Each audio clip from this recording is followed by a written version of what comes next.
الله أكبر دەنجی تەکبیر و الله ئەکبەر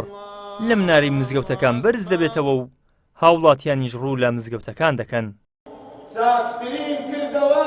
دوای مانجێک لە بەڕۆژوبوون و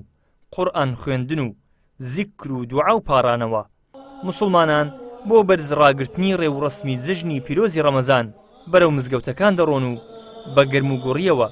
جژنە پیرۆزە لە یەکتری دەکەن. جژنە پیرۆزە لە هەموو موسڵمانانی تایبەتی کوردستان هەموو موسڵمانانی جیهان زۆر گرانی بەر موسڵمانانی غەز دەکە لەو کارە ساتەینە ئینشاءڵڵا خوای تەعالا ڕزگاریان دەکات لە وەزعی لە هەموو دۆست و خۆشەویست و خزمان و برادەران و مسلمانان و هەموو کەس مسلمانی هەموو برایەکین یعنی ئەگەر عەجزیش بی کابرا بچی سەردانی بکە سەرکەوتنەکەی وەردەگری سەرکەوتنەکەی وەردەگری پیرۆزباییەکەی وەردەگری زۆر پێ خۆشحاڵ دەبیتن سمێنێ سەردانی وی بکە سەردانی وی بکە براوی ئەوی خزم و کەس و ئەقرەبا هەموو سەردانی یەک بکەن زۆر پێ خۆشحاڵ دەبن. الحەمدوللیلا ڕەمەزانێکی خۆش بوو ئاسان بوو خوای گەورە ئاساکردین فێنێک بوو لە خوای بەزیاد ئینشاءڵڵا داواکاری لە خوای گەورە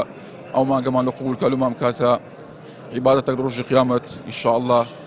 پیرۆزبایی خۆم لە خەڵکی موسڵمان دەکەم کوردستان خانەوا دەکەم دڵم زۆر سافە الحەمدوللیلا ئەوەی کە دڵیشم نێشابێ من پێش جەژنەش دەستمەکەنی نەک جەژنان زانشی زۆر خۆش بوو چونکە ئەمن ختمی قورئانیم دەکرد عەزم لێ نەبوو بڕوا زۆر سەریع دەڕۆیی ئەری بەو خوای یعنی هەر وەم دەکرد ئەمن تەماشای سەعاتیم دەکردم بۆ تاخیر ویدا زیاتر بخینم ئەمە دەچین ئێستا وەشینانمان خوارد ئەتیادی دینانەکان هەمووی دێن ڕادەوەستن لەسەر جادەی ئەمەش بەگەریان دەکەوین ئەو لەلایەکی دەست پێ دەکەین بەلایشتیدا دێینەوە. جەژنی ڕەمەزانتان پیرۆز بی.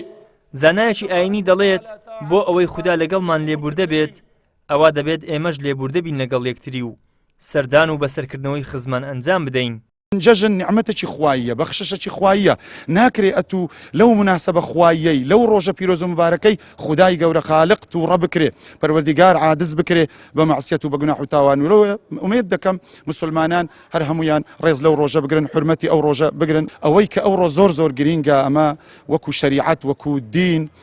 وەکو پەیامی خوای گەورە سوبحانەهو وتەعالا پێداگری لە سەکرایە وازهینانە لە ڕق و لە چینە و لە هەرچی بغز و غەرەزە وەلا بندرێ و ئەوەی کە بەرزیە ئەوەیەکەوە تەئالف و تەحابب و مەحەبەت و زیارەت و سیلە و پەیوەندی خزمایەتی ئەنجام بدرێ و خەڵکی یەکتر عەفوو بکا و لە یەکتر ببورن. دوای ئەنجامدانی سونەتی نوێژی جەژن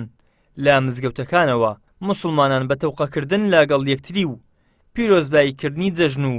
چاوپۆشیکردن لە یەکتری و گەردەن ئازایی لە یەکتر مزگەوتەکان جێدەهێڵن و دەگەڕێنەوە نێو خانەوادەکانیان. ئیدریس محەممەد کەناڵی ئاسمانی پەیام هەولێر.